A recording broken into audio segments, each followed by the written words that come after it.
اس نے بڑی بے دہانی کے عالم میں ملگجی قمیص کی شکنیں درست کرتے ہوئے ریسیور اٹھا کر ہیلو کہا تھا، مگر جواب میں ایک مانوس السلام علیکم نے یکلخت اس کی تمام تر حسیات بیدار کر دیں۔ اس کے دل کی دھڑکن اچانک تیز ہو گئی۔ وہ یہ آواز لاکھوں میں پہچان سکتی تھی۔ کیسے مزاج ہیں؟ کیا گزشتہ ملاقات کی تلخی ابھی تک تمہارے دل میں موجود ہے؟ اس کا انداز سنجیدہ اور منجمد سا تھا، مخصوص شوخی، بشاشت اور بے نیازی قطعی مفقود تھی۔ کیسے یاد کر لیا آج؟ نہ چاہتے ہوئے بھی آہستگی سے طنز کر بیٹھی۔ جواب میں ایک طویل سانس سنائی دی۔ تم بھلانے والی چیز نہیں ہو۔ وہ ٹھہرے ہوئے پرسکون لب و لہجے میں گویا ہوا۔ سر لالا پر عجیب سی احساساتی کیفیت حملہ آور ہونے لگی۔ آنسوؤں کی ایک لکیر سی گالوں پر پھسلتی چلی گئی۔ پہلے اس لیے رابطہ نہیں رکھا کہ میں عملی طور پر اپنی بات کی سچائی ثابت کر کے تمہارے روبرو آنا چاہتا تھا۔ جب سردار فیملی کے کرتوت سب پر کھل گئے اور سلطان شیخ کی فائلیں کھولنے کا عمل شروع ہوا تو میں مطمئن ہو کر تمہاری طرف آنے کو تھا کہ تم طلاق کے بعد عدت سے ہو گئیں۔ یہ 3 ماہ گزرے تو سلطان شیخ کو کیفر کردار تک پہنچانے کے عمل میں وقت گزرنے کا احساس نہ ہوا۔ پھر قوم پر کڑا وقت آ گیا۔ اس کی صدا پر لبیک کہتے ہوئے اس سلسلے میں رائے عامہ ہموار کرنے میں مصروف ہو گیا۔ یہ لمحے ایسے تھے کہ میں خود کو بھی بھول گیا۔ یاد رکھا تو اپنے وطن کی سلامتی اور سرخروئی کو اپنا فرض ادا کر کے آج تم سے مخاطب ہوں۔ وضاحت دینے کی ضرورت نہیں ہے۔ وہ گہری سانس لے کر بولی۔ وضاحت کر دینی چاہیے، اس سے دلوں کا میل دھل جاتا ہے۔ وہ پرزور لہجے میں گویا ہوا۔ تم کچھ بدل گئے ہو، سنجیدہ سے ہو گئے ہو۔ وہ موضوع بدل کر بولی۔ نہیں، میں اندر سے آج بھی وہی باسط علی شیخ ہوں جیسا پہلے تھا۔ فرق صرف یہ ہے کہ وہ بے فکری اور شوقی کسی کی کج روی کی نظر ہو گئی ہے، باقی اندر سے ویسا ہی پرجوش، مضبوط اور مستحکم ارادوں کا مالک ہوں۔ کس کی کج روی کی؟ اس کی آواز لرزنے لگی۔ جواب میں وہ کچھ دیر تک چپ رہا۔ کیا جواب دینا ضروری ہے؟ وہ گویا ہوا۔ نہیں، اگر دے دو تو عنایت ہوگی۔ پھر دونوں اس بے ساختگی پر اپنی اپنی جگہ گنگ رہ گئے۔ عہد رفتہ کا کوئی لمحہ صحن کے دریچے میں روشن ہوا چاہتا تھا۔ جواب اس وقت بھی سر لالا حسن تھا اور اب بھی وہی ہے۔ بہت دیر کی خاموشی کے بعد وہ چپکے سے کہہ گیا۔ کیا؟ اس کے سر پر چھت آن رہی۔ ایک دم شوق لگا تھا۔ ماضی کے کچھ جملے اس سناٹے میں شور مچا کر اپنے وجود کا احساس دلانے لگے تھے۔ بعض اوقات انسان اپنے آپ سے بھی ڈرنے لگتا ہے، باسط نے کہا تھا۔ کبھی کبھی میرے ساتھ بھی ایسا ہی ہوتا ہے۔ کب؟ کیا اس کا جواب دینا ضروری ہے؟ سر لالا کے استفسار پر وہ بولا تھا۔ ہاں، آج میں جواب دے سکتا ہوں۔ باسط گویا ہوا۔ میں نے پہلے دن صدائے صبح میں جاب کا آغاز کیا تو تم سے ملاقات ہوئی تھی۔ چھلائی ہوئی، بات بات پر چڑھنے والی، مگر در حقیقت حساس اور ہمدرد مزاج کی مالک وہ لڑکی شروع دن سے مجھے اچھی لگی تھی، مگر جلد ہی پتہ چل گیا کہ اس کے جملہ حقوق محفوظ ہو چکے ہیں، سو اپنے جذبات کو دل میں ہی دبا لیا۔ ہاں، کبھی کبھی تمہارے ساتھ کی خواہش اس طرح ہمکتی تھی کہ میں اپنے آپ سے خوفزدہ ہو جاتا تھا۔ وہ سکتے کے عالم میں پسینے سے نچھڑے ہاتھ میں ریسیور تھامے اس کی زبان سے اعتراف سن رہی تھی۔ اس نے ایک بار کہا تھا، کبھی کبھی میری پسند میرے مزاج سے نہیں بھی ملتی، پھر بھی میں اسے پسندیدگی کا درجہ دیتا ہوں۔ وہ سر لالا نے اس کے جملے پر غور کرنے کی زحمت نہیں کی تھی۔ مجھے تم سے بہت سی باتیں کرنا ہے، بہت سی وضاحتیں باقی ہیں ابھی۔ میرا ارادہ تھا تمہارے بابا جان سے تمہیں مانگ کر تمہیں اپنے گھر لا کر ایک ساتھ ساری باتیں کہوں گا، مگر ضیاء نے مجھے پہلے تم سے بات کرنے کا مشورہ دیا، بقول اس کے تم میری ذات سے خاصی نالا اور بیزار ہو۔ کیا تم کل صدائے حق کے دفتر آ سکتی ہو؟ ہوٹل یا پارک میں بیٹھ کر بات کرنا مجھے پسند نہیں ہے اور حقیقتاً تمہیں بھی اچھا نہیں لگے گا۔ وہ بھونجکا کھڑی بے حس و حرکت اس کی باتیں سن رہی تھی۔ کیا میری جسارت سے ناراض ہو سر لالا؟ وہ اس کی خاموشی کو خفگی کے معنی پہناتے ہوئے پریشان ہو کر پوچھنے لگا۔ میں کچھ سوچنا چاہتی ہوں، یہ سب کچھ آسان نہیں ہے۔ پھر میرے اور تمہارے نظریات اور مزاج، اس کی تم فکر نہ کرو۔ وہ اس کی بات کاٹ کر مطمئن ہو کر بولا۔ میں بہت پہلے سے تمہاری ذات میں چھپی تمہاری اصلی شخصیت کی کھوج لگا چکا ہوں۔ مجھے شروع سے یہ یقین رہا ہے کہ تم ایسی نہیں ہو، مثلاً یا مجبوراً بن گئی ہو، بنا دی گئی ہو، تم نے اپنے اوپر خول چڑھا رکھا ہے، اندر سے میرے طرز فکر اور سوچ کی مکمل حامی ہو۔ مجھے یقین ہے روز اول سے میں تمہارے الجھے بکھرے جھنجھلائے رویوں کے پس پردہ مصلحت زدہ اور مایوس کن انداز جانچتا رہا ہوں۔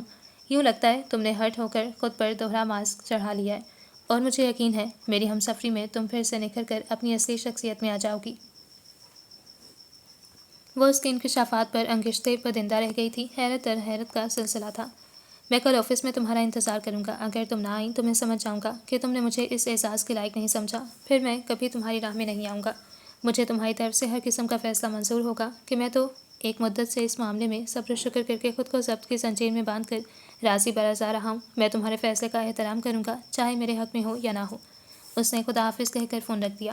سرڈالا خود کو گھسیٹتی بمشکل تمام بکھرے سانسوں سمیت اپنے کمرے میں آئی تھی۔ بستر پر گر کر وہ کتنی ہی دیر چت لیٹی بے یقینی کے عالم میں سوچتی رہی۔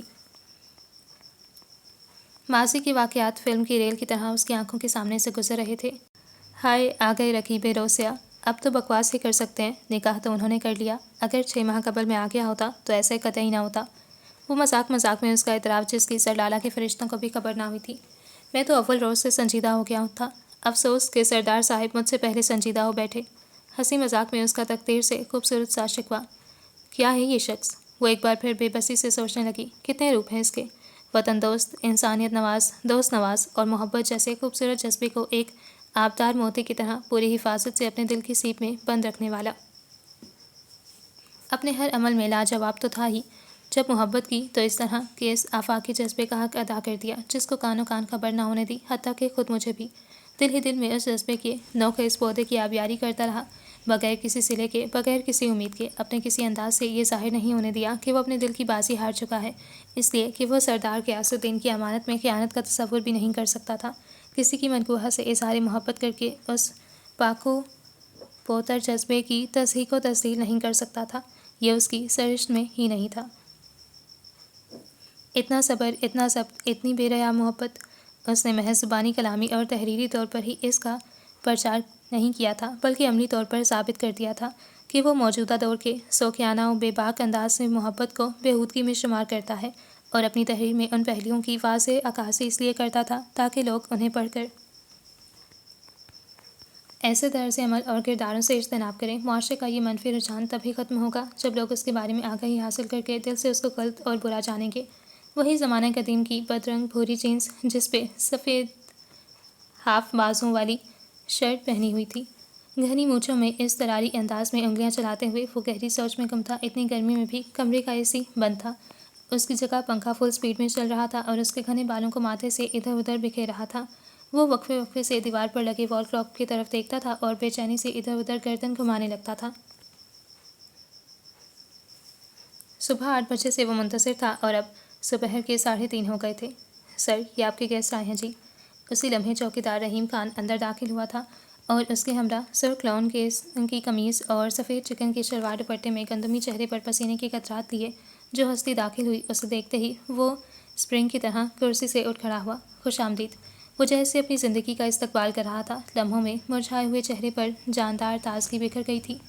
رحیم خان، بیوی کے لیے بہت ٹھنڈا سا پانی لاؤ، افسوس ہمارے آفس میں کولڈ ڈرنکس کا داخلہ ممنوع ہے۔ وہ چہک رہا تھا۔ ٹھنڈا پانی میں انٹرنس پر پی چکی ہوں، تمہارا چوکیدار بہت مہذب اور ہمدرد انسان ہے۔ وہ سہولت سے کرسی پر بیٹھ گئی۔ رحیم خان سر کے اشارے پر باہر نکل گیا تھا۔ باسط نے بغور اس کے کھلے کھلے سراپے کا جائزہ لیا، اسی کے چاکلیٹی کلر کی آنکھوں میں وہی نرم گرم مخصوص چمک ابھر آئی تھی۔ اس چمک کا مفہوم اب جا کر سرڈالا پر واضح ہوا تھا۔ وہ نروس سی ہو کر ادھر ادھر نظریں دوڑانے لگی۔ تمہارے آفس کا سسٹم بڑا اچھا ہے، ابھی ضیاء نے مجھے ساری بلڈنگ دکھائی ہے۔ وہ بات شروع کرنے کے لیے سرسری سے انداز میں گویا ہوئی۔ میں نے کوشش کی ہے کہ ہر کمرہ اس طرح ایک دوسرے سے قریب ہو کہ اسٹاف کو آپس میں رابطہ کرنے اور چیزیں ادھر سے ادھر پہنچانے میں تاخیر نہ ہو۔ اسی لیے پیسٹنگ روم کمپیوٹر روم کے عین سامنے بنایا گیا تاکہ ایک طرف سے مواد نکلے تو دوسری طرف فوراً کاپی جوڑنے کا عمل شروع ہو جائے۔ میرا خیال تھا تم شوبز اور تفریح کی چیزیں پرچے سے آؤٹ کر دو گے، جیسا کہ تم اپنی باتوں سے ناگواری ظاہر کرتے تھے۔ اس کی بات پر وہ ہلکے سے مسکرایا۔ افسوس کہہ لو یا بدقسمتی کہ تم نے ہمیشہ میری باتوں کو ایک ہی مخصوص انتہائی زاویے سے پرکھا ہے۔ میں ایک مخصوص شعبے کی جانب دارانہ پروجیکشن بلکہ اوور پروجیکشن کے خلاف بولتا تھا۔ یہ کبھی نہیں کہا کہ شوبز کو مکمل طور پر آؤٹ کر دیا جائے، ہر شعبے کو کوریج ملنی چاہیے، شوبز کا اپنا حصہ ہے، اسی طرح پرچے میں تفریح کا عنصر بھی ہونا چاہیے۔ میری ڈیمانڈ صرف اتنی تھی، بلکہ اب بھی ہے، کہ تفریح بامقصد اور مثبت انداز میں ہونی چاہیے۔ وہ چپ چاپ مغلوب سی کیفیت میں اس کی باتیں سن رہی تھی۔ کیا بات ہے، تم بہت خاموش ہو گئی ہو، پہلے تو بہت بولتی تھیں۔ وہ اس کی کیفیت نوٹ کرتے ہوئے سنجیدگی سے اس کی طرف متوجہ ہوا۔ باسط، وہ بہت ہچکچاتے ہوئے انداز میں مخاطب ہوئی، میں بہت عام سی لڑکی ہوں اور شاید کم حوصلہ بھی، تم جیسے پرجوش، باعزم اور عظیم خوبیوں کے مالک شخص کے ساتھ نہیں چل سکوں گی۔ وہ دونوں ہتھیلیاں آپس میں مسلتے ہوئے سر جھکا کر بول رہی تھی۔ باسط نے اس کے چہرے پر نظر جما دی، بولا کچھ نہیں، شاید اسے وضاحت کا موقع فراہم کرنا چاہتا تھا۔ تم نے حیرت انگیز طور پر درست اندازہ لگایا تھا۔ 3-4 برس قبل جب میں نئی جرنلزم کی فیلڈ میں داخل ہوئی تو تمہاری طرح بہت پرجوش اور جذباتی تھی، بے باک و بے لاگ اور صاف ستھری صحافت پر یقین رکھتی تھی۔ میں نے بے دھڑک قلم کا استعمال کیا، مگر کچھ عرصے بعد ہی میڈم ملک نے طلب کر کے مجھے سمجھا دیا کہ انہیں حالات حاضرہ کی حقیقی عکاسی نہیں چاہیے، گلیمرس اور جاندار انداز زور کا ہے۔ انہوں نے کہا، ہمیں رسالے کو گلیمرس اور سنسنی خیز بنا کر مقبولیت حاصل کرنا ہے، فلمی اور بااثر شخصیات کی تصاویر اور سرگرمیوں کے بارے میں شائع کر کے ان کی عاشیر آباد حاصل کرنا ہے، پرکشش زاویوں سے ماڈلز کی فوٹوگرافی کروا کر اشتہاراتی کمپنیوں کو اپنی طرف کھینچنا ہے، رسالہ چلانے کے لیے وہی مسالہ شامل کرنا ہے جسے عوام پسند کرے۔ جو اب میری ضرورت تھی، مجھے بہرحال سروائیو کرنا تھا، سو میرا سنجیدہ قلم پھسل کر رنگینیوں اور مصنوعی تفریحات میں گم ہوتا چلا گیا۔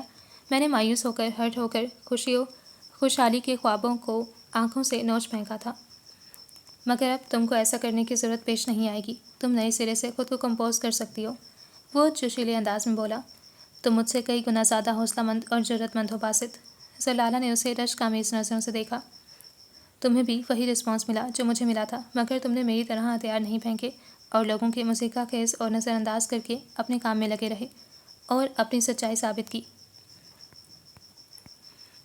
میرے دل اور میرے گھر کو نہیں، صدائے حق کو بھی تمہاری ضرورت ہے، کیا تم میرا ساتھ نہیں دو گی؟ وہ بہت آس سے قدرے جھک کر اس سے مخاطب تھا، اس کی چاکلیٹی رنگ کی آنکھوں میں آرزو کے دیے جل بجھ رہے تھے، لہجہ گمبھیر اور مدھم ہو گیا تھا۔ میں تمہارے قابل نہیں ہوں باسط، وہ شکستگی سے بولی۔ سراسر جھوٹ ہے، بلکہ تم نے تو مجھے بھی کسی قابل نہیں چھوڑا، وہ بے چارگی سے بولا۔ میں چلتی ہوں، بابا جان کو آدھے گھنٹے کا کہہ کر آئی تھی، وہ گھبرا کر اٹھ کھڑی ہوئی۔ مگر میرے سوال کا جواب تو ہنوز معلق ہے، وہ عجلت بھرے انداز میں پوچھنے لگا۔ میں بابا جان کو ایک اور بات بھی کہہ کر آئی تھی، وہ رخ موڑ کر بولی، یہ کہ شام کو گھر پر رہیے گا، آپ سے کوئی ملنے آئے گا۔ کتنی ہی دیر وہ مسرت و سرشاری کے خوش رنگ احساسات میں خاموش کھڑا رہا۔